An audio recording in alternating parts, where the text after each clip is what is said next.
Have you ever been in a situation where you were talking to somebody and you didn't even give them time to finish their story? You just went ahead and took it into your own hands and just like tried to see it from your perspective, and you wanted to go ahead and put your opinion on it without even knowing the whole story? That's why you should use habit 5. Seek first to understand, then to be understood. In my book, The 7 Habits of Highly Effective Teens, it says that a human's tendency is you want to sweep out the sky like Superman and solve everyone's problems before we even understand what the problem is. We just simply don't listen. The key to communication and having power and influence with people can be summed up in one sentence. Seek first to understand, then to be understood.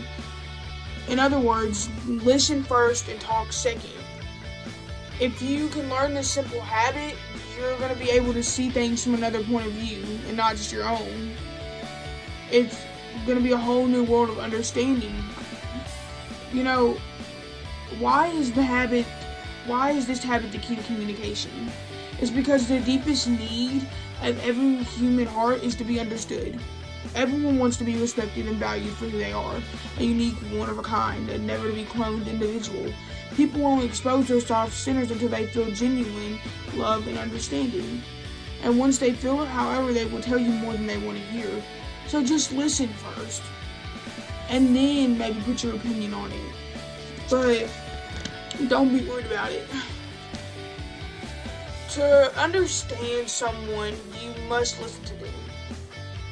So, let's put it this way. Imagine this. You're trying to decide what classes to take next year. You open up your class schedule and look at what's available.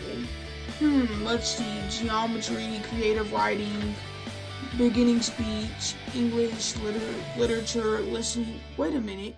Listening? A class on listening? Is that a joke? See, this would be a weird surprise, wouldn't it? But it really shouldn't be, because listening is one of the 4 primary forms of communication, along with reading, writing, and speaking. And if you think about it, since birth, you've been taking classes on how to read, write, and speak better. But when have you ever taken a class on how to listen better? When people talk, we seldom listen because we're usually too busy preparing a response, judging, or filtering their words through our own paradigms. There's 5 different poor listening skills or styles: spacing out, pretend listening, selective listening, word listening, and self-centered listening. Spacing out is when someone is talking to us, but we ignore them because our mind is wandering off into like a galaxy. They may have something very important to say, but we're caught up in our own thoughts. We all zone out from time to time, but just don't do it too much, and then you'll get a reputation of being out of it. Pretend listening is more common. You still aren't paying enough attention to the other person, but at least we pretend we're making insightful comments as conjunctures like, yeah, cool, or throwing an LOL here and there when you're chatting. And then there's selective listening. It's where we pay attention only to the parts of the conversation that interest us. Since you'll always talk about what you want to talk about instead of what the other person wants to talk about, chances are you'll never develop lasting friendships. Word listening occurs when we actually pay attention to what that other person is saying, but we only listen to the words, not to the body language, the feelings, or the true meaning behind the words. If you focus on words only, you'll seldom be in touch with the deeper emotions of people's hearts.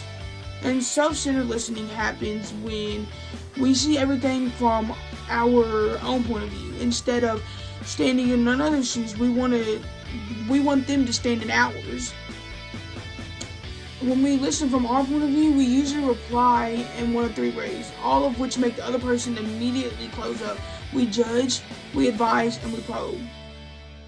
We're going to take a look at each. So judging. Sometimes we listen to others, we make judgments in the back of our heads about them and what they're saying. If you're busy judging, you're not really listening to what the other person's saying. People don't want to be judged, they just want to be heard.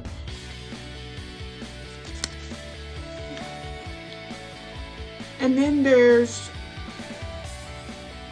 advising.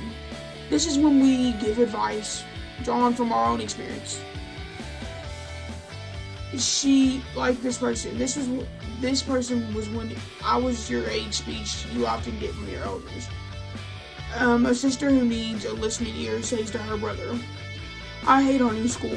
Ever since we moved, I'm like the biggest outcast. I wish I could find some new friends already." Instead of listening to understand, the brother reflects upon his own life and says, "No, you need to start meeting new people and get involved in sports and clubs like I did." The little sister didn't want any advice from a well-intentioned brother. No matter how good it was, she just wanted to be listened to, for heaven's sake. Once she felt understood, only she would be open to his advice. Big brother blew a big change for a big deposit. Probing. Probing occurs when you try to dig up emotions before people are ready to share them. Parents do it to teens like all the time.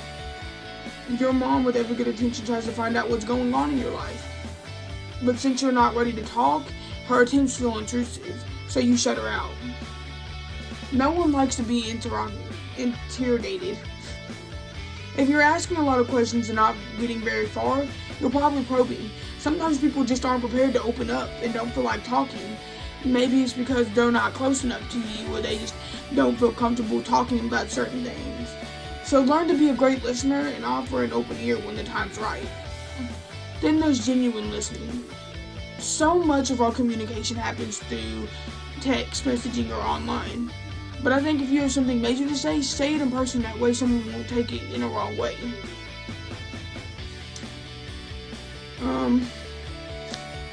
So first, listen with your eyes, heart, and ears.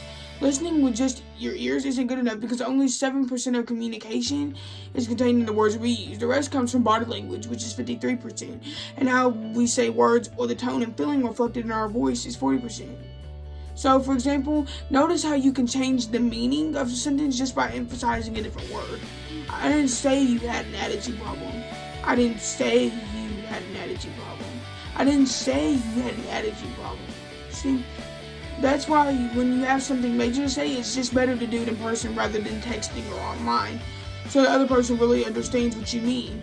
Because too often texting someone about an emotional issue creates more problems than it solves, because people start jumping to conclusions, hearing things you didn't intend. So when you have something to say that's sensitive or complicated, go face to face. To hear what other people are really saying, you also need to listen to what they're not saying. No matter how hard people may appear on the surface, everyone's tender inside and has a different or a desperate need to be understood.